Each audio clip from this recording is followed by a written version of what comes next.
Single. Ouais. La foutine.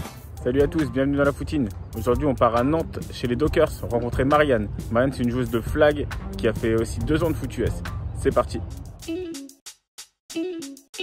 Salut la foutine, moi c'est Marianne Buron, j'ai 28 ans. Ça fait 5 ans que je fais du flag aux Dockers de Nantes. Et j'ai aussi fait pendant ces 5 années 2 ans de football américain au poste de receveur pour les 2 disciplines. Et puis je joue aussi en corner. Je pense que je pourrais me définir comme une joueuse passionnée. J'adore le flag, c'est vraiment quelque chose qui me motive à chaque instant presque. En tout cas quand je suis sur le terrain, je donne tout ce que j'ai. Et voilà, cette passion elle ressort sur le terrain parce que j'abandonne jamais mes efforts, je vais toujours au bout. Et je pense que voilà,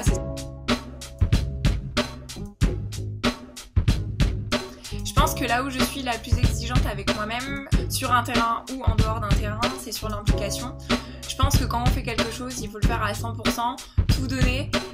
C'est comme ça qu'on peut aller le plus loin possible et en tout cas au moins on n'aura pas de regrets parce qu'on s'est investi à 100%.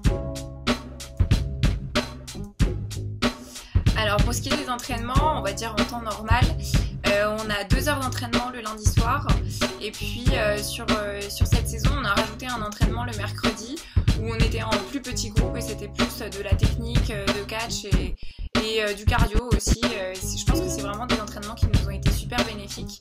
En tout cas moi ça m'a permis de prendre confiance sur mes catchs et je pense que ça m'a vraiment aidé à passer une étape. Après en dehors de ça, moi je rajoute des séances de renforcement musculaire et côté nutrition, j'ai pas forcément de régime alimentaire spécial, je fais attention à ce que je mange parce que voilà, je trouve que c'est important aujourd'hui, on connaît beaucoup de choses et on sait plein de choses maintenant sur la nutrition, donc je fais attention mais ça ne m'empêche pas de me faire un bon resto et de prendre l'apéro avec mes copains si j'en ai envie. Ça va être de garder la condition physique que j'ai. On a repris un petit peu les entraînements avec l'équipe de temps en temps. Donc déjà ça fait du bien pour le moral mais aussi physiquement. De retrouver le ballon ça fait encore plus de bien.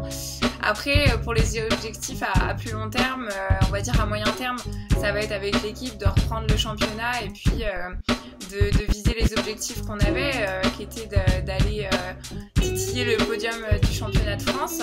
L'année dernière on a fait 4e au championnat de France à Grenoble, donc pourquoi pas repartir sur cette lancée avec une inscription en D1 et puis aller voir ça. Et puis après sur le long terme et plus personnellement, moi j'avais déjà été sélectionnée pour aller faire les sélections équipe de France, donc j'aimerais vraiment pouvoir les refaire et puis pourquoi pas un jour aller jouer pour l'équipe de France.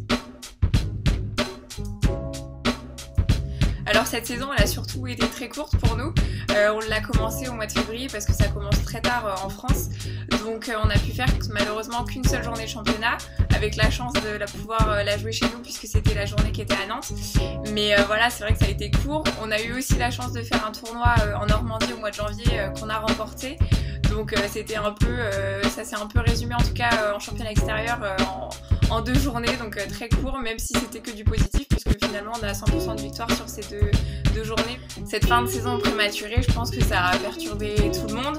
Nous, comme je le disais au flag, ça nous a surtout quasiment privé de notre saison puisqu'on l'avait tout juste commencé. Donc c'est de la frustration surtout.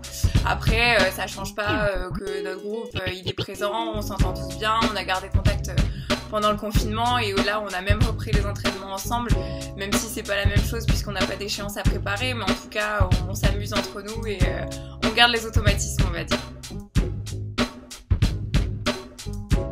Niveau événement marquant, je pense que l'un des plus marquants ça va être le titre de champion des 2 Nord qu'on a remporté il y a 2 saisons avec l'équipe des Dockers. C'était à Hasbrook, vraiment on a fait une belle saison et puis ça s'est clôturé par une belle victoire à Hasbrook. Donc on finit champion de France des 2 Nord. Et puis après on va jouer les barrages pour monter en D1 et pareil on remporte la montée, donc vraiment une superbe saison. Et puis voilà, ça a créé quelque chose dans le groupe, on est vraiment devenu une équipe soudée et je pense que ça nous a aidé aussi la saison d'après pour aller jouer la D1. Lors de mon premier entraînement de flag, où je suis venue découvrir le sport parce que je connaissais pas du tout, je me suis fait une double entorse de la cheville. Donc ça m'a mis out quelques temps, mais j'étais tellement motivée de retourner faire ce sport qui m'avait plu que je pense que j'ai guéri beaucoup plus vite parce que finalement, au bout de 1 mois, j'étais de retour sur les terrains. Et bah la footine, j'espère que tu vas continuer tout ce que tu fais parce que c'est super cool d'avoir du contenu sur le flag et le football américain en France, au Canada. Voilà, on apprend plein de choses et c'est super intéressant et je trouve ça super d'avoir un petit peu plus. Merci à tous d'avoir regardé cette vidéo, on revient très vite, restez connectés. Bye.